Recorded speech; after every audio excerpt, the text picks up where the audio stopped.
રાજકોટ મહાનગરપાલિકાની સામાન્ય સભામાં ભારે હોબાળો। માત્ર એક પ્રશ્નની ચર્ચા બાદ બોર્ડની કાર્યવાહી કરાઈ પૂર્ણ। રાજકોટ મહાનગરપાલિકાની વર્તમાન નિર્દિષ્ટ સમિતિનું સંભવિત છેલ્લું સામાન્ય સભાનું સત્ર આજે સંપન્ન થયું હતું। આ સભામાં શહેરના વિવિધ પ્રશ્નો પર ચર્ચા કરવા માટે કુલ 14 સભ્યો દ્વારા 31 જેટલા પ્રશ્નો રજૂ કરવામાં આવ્યા હતા, જેમાં ભારતીય જનતા પાર્ટીના 11 સભ્યોના 22 પ્રશ્નો અને કોંગ્રેસના 3 સભ્યોના 9 પ્રશ્નોનો સમાવેશ થતો હતો। જો કે શાસક પક્ષના પ્રતિનિધિ દક્ષાબેન મસાણીના માત્ર પ્રથમ પ્રશ્નનો જવાબ આપી સમગ્ર સભાની કાર્યવાહી પૂર્ણ જાહેર કરી દેવામાં આવતા રાજકીય ગરમાવો જોવા મળ્યો હતો।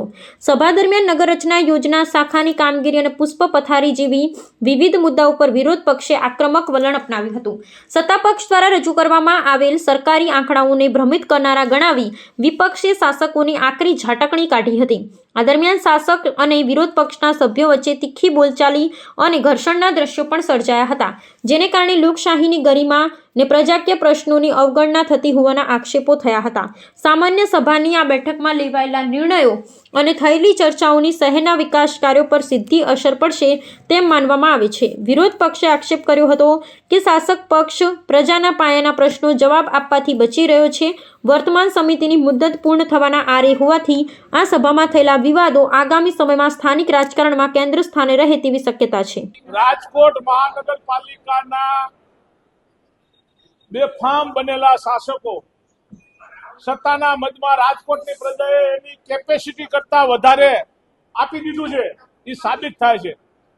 કારણ 5000 કરોડના વિકાસના કામોની માન્ય સ્ટેન્ડિંગ ચેરમેન વાતો કરતા હોય તો સ્થળ ઉપર સ્થાનિકે કેટલા કામો થયા એ જુઓ।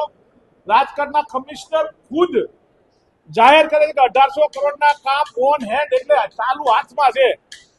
એટલે 1800 કરોડના કામ ચાલુ હાથમાં હોય, 5000 કરોડના કામ થઈ ગયા તો રાજકોટ મહાનગરપાલિકાના રાજકોટના દરેક ઘરે ઘરે હિસાબ કરજો। 20 લાખ લોકોની સામે પ્રોપર્ટીની સામે એને કેટલા રૂપિયા એનો ભાગાકાર કરીએ એટલે ખબર પડે કે રાજકોટના નામે વિકાસના કામ કેટલા થયા। વિકાસ થયો છે પણ ભાજપનો થયો છે, ભાજપના કોર્પોરેટરનો થયો છે, ભાજપના સ્ટેન્ડિંગ ચેરમેનનો થયો છે। આ લોકોનો વિકાસ થયો છે।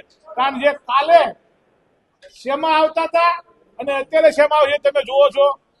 કાલે ક્યાં શું કરતા હતા એની પ્રોપર્ટી રાતોરાત 5 વર્ષમાં 3 વર્ષમાં કેમ વધી જાય એ તમે જાણો છો। ભ્રષ્ટાચાર સિવાય રાજકોટ મહાનગરપાલિકાના શાસકોએ કંઈ કર્યું નથી। આજે જનરલ બોર્ડમાં છેલ્લો જનરલ બોર્ડ હતું, મારે માન્ય મેયરશ્રીને મેં કાગળ પણ આપ્યો છે, લેખિત પણ આપ્યું હતું, તેમ છતાં મને બોલવા નથી દીધો। કારણ કે હું એમની સાથે માફી માંગવાની સાથોસાથ એ કહેવાનો હતો કે તમે કેટલા કરોડનો ભ્રષ્ટાચાર કર્યો, પરંતુ રાજકોટ મહાનગરપાલિકાના શાસકો ઈચ્છી નથી શકતા અને પોતે કેટલી કરે છે। ક્યારેક ભગવાનને નો વચ્ચે ડર રાખી છાતી ઉપર હાથ મૂકી સાંજે સૂતા હોય તો જોજો 5 વર્ષ પહેલા તમારી પોઝિશન શું હતી ને 5 વર્ષ પછી શું। આ તો ઘણું બધું છે પણ હવે બધું ખુલ્લે આમ નથી કહે એવું, પણ હવે સમય આવશે તો એ પણ થશે।